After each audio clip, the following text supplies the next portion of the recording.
Those who are caught being kind this week include the following names.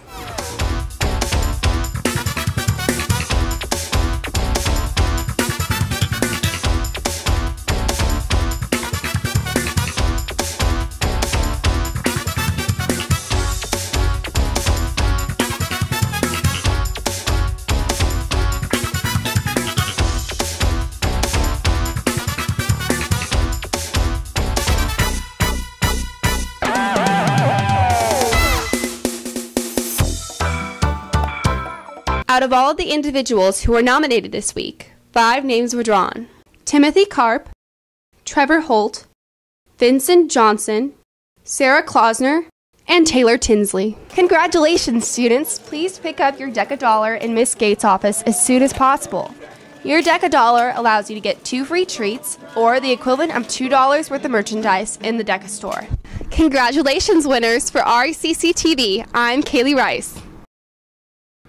As freshman athletes arrive from middle school, the high school sports experience always includes new responsibilities. But what about those athletes who bypass freshman and JV sports altogether? Have you ever wondered what it must feel like to be a freshman athlete and move directly to varsity?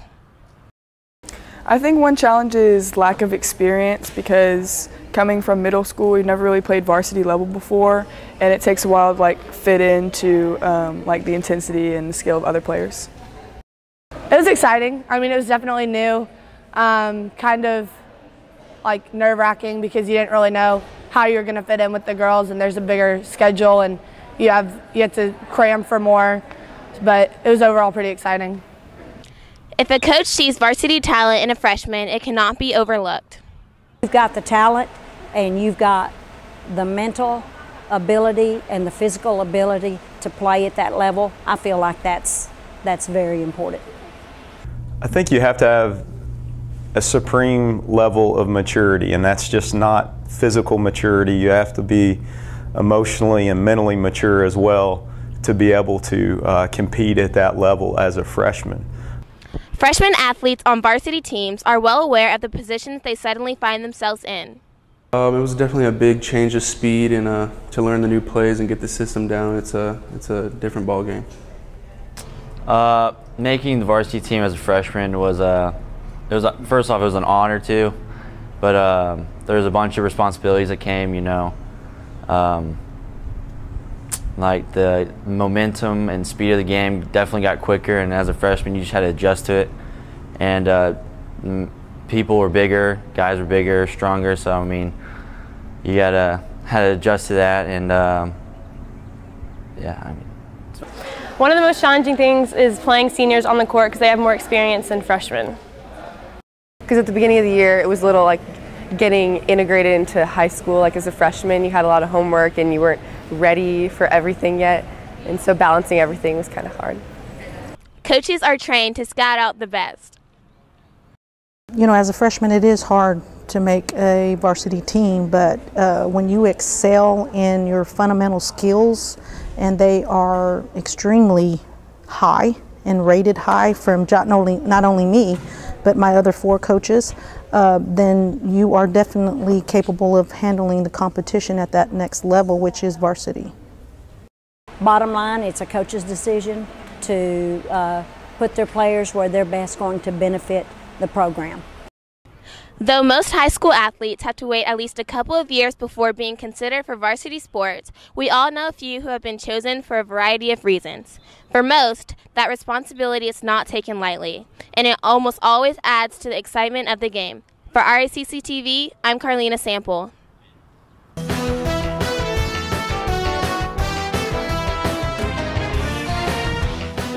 14 Frisco High School athletes were signed to college scholarships this spring as family, friends, coaches, and staff were on hand to help celebrate the occasion.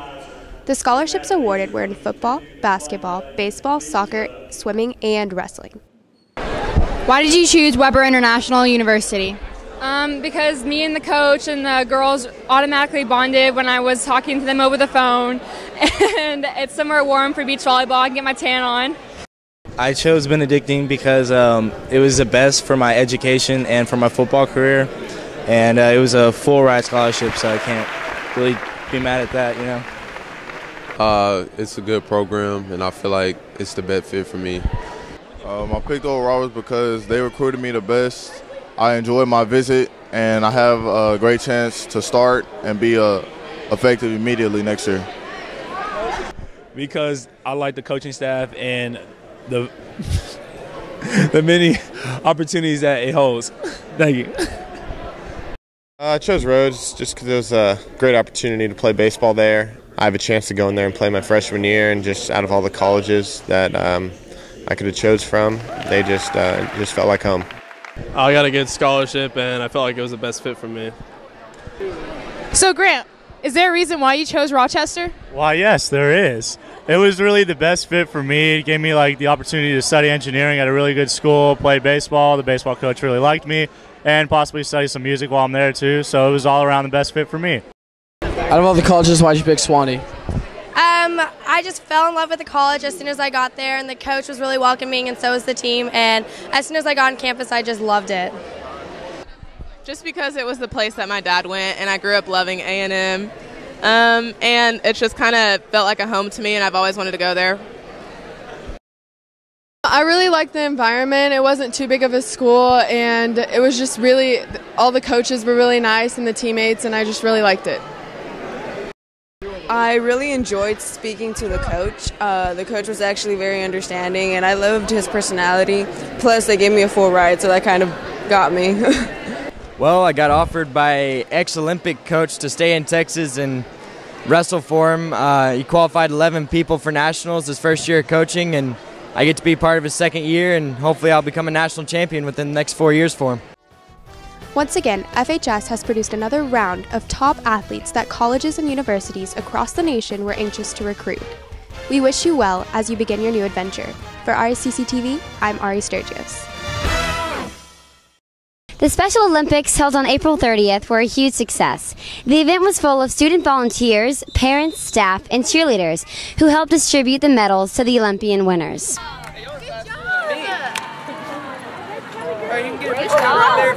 How do you feel about volunteering your time for the Special Olympics? I think it's just a great opportunity to make a day all about them and just cheer them on, because it makes you realize how fortunate you really are. I'm glad that we get to cheer for people who are so happy to be here, and they really deserve it, so yeah, it's rewarding. Thanks to Ms. Carlisle, the event turned out better than expected. Are the Special Olympics at the school meeting your expectations? Yes, they're actually exceeding my expectations quite well right now. Thank you. We also received lots of support from parents and staff. It's a peer group that they can relate to, and they're not always the last one in place. And they're proud, and it's even great to see the same folks each year come back, and it's like old friends coming back together and cheering each other on. The weather is wonderful. The kids are having a great time. And being a host school, we're just enjoying, supporting our students and our staff. Everybody coming out is great. I would have this and host this event at any time. Volunteers came from all over the district to help host the activities.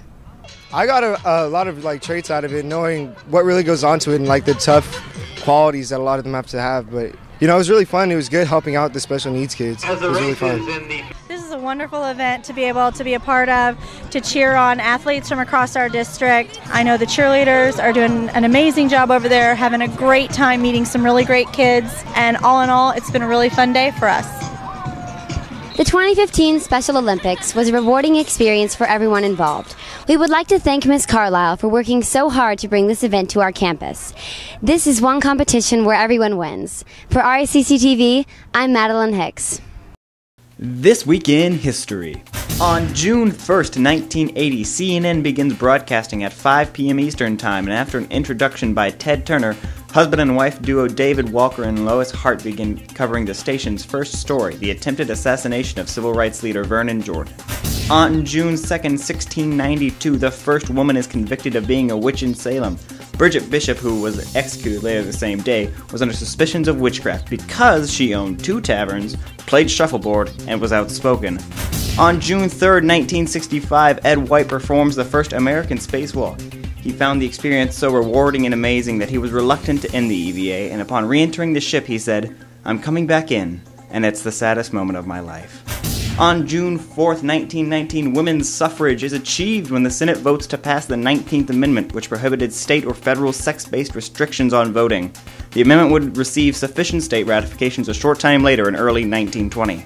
On June 5th, 1956, Elvis Presley introduces Hound Dog on live television with over 40 million witnesses.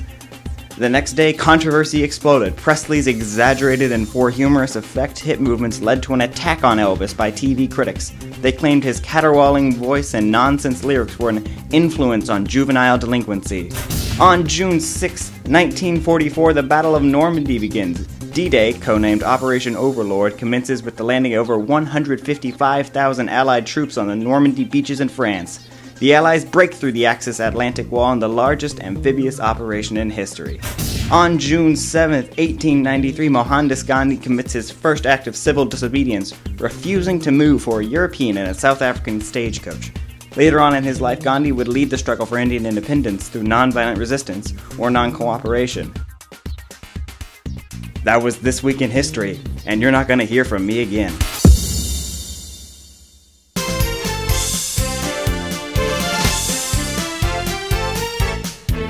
One of the most exciting movies that came out this summer is Avengers Age of Ultron. It has everything that a moviegoer wants to see. It has an engaging plot with cool characters such as Iron Man, Nick Fury, the Hulk, and more. In my opinion, it's even better than the first one. The movie is full of action, drama, and they even managed to get in some very entertaining humor. The movie stars Robert Downey Jr. as Iron Man, Chris Evans as Captain America, and Scarlett Johansson, who makes a very sultry Black Widow. The movie has only been out a few weeks and it has already made over $400 million at the box office. Other summer movies that are coming out are Disney and Pixar's Inside Out, a Despicable Me prequel called The Minions, Jurassic World, Fantastic Four, Ted 2, Tomorrowland, and Pixels. I hope I see you at the movies this summer. For our Racc TV, I am Lucas Ahadu.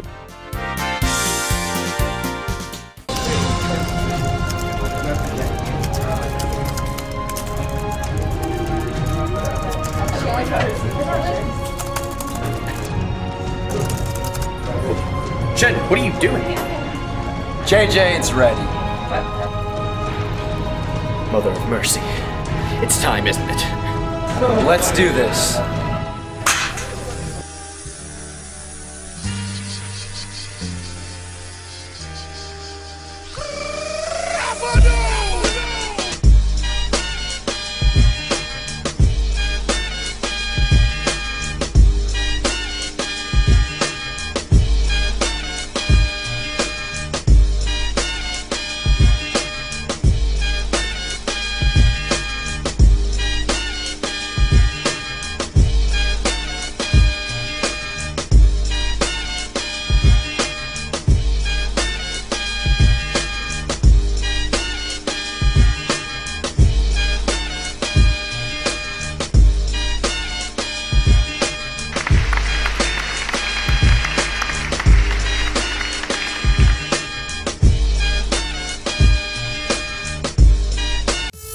Good morning, fellow raccoons, and welcome to the final weekend weather watch of the 2014-2015 school year. I'm your host with the always and absolute most, Jacob Jost. And I'm 2 Chens. As Forrest moved on in 2014, Chen, the time has come for us to move on as well. Move on? Where are we going? Chen, graduation's tonight. You're graduating? I'm so proud of you, JJ. Mama, we made it. By the way, this weekend it ain't gonna rain. The only thing falling from the sky are going to be tears of all the people that are gonna miss me and graduation caps. Well, today will be partly cloudy with a high of 92 and a low of 71. Saturday will be sunny with a high of 93 and a low of 71. And Sunday will also be sunny with a high of 92 and a low of 71. Remember, raccoons, Monday isn't an A day or a B day, it's a free day. God bless America. Don't show up because you may set off an alarm, and that's Mr. Betcher's department. For Racc TV, one more time, I'm Jacob Jost. And I'm 2 Chens. I'm Parker. I'm Son. And it's your boy T Money. Hey, it's your boy Jared. Let's go. Hey, hi. Boy Nick. Let's go. Let's go. Hit me up at SoundCloud, 2 Chens money.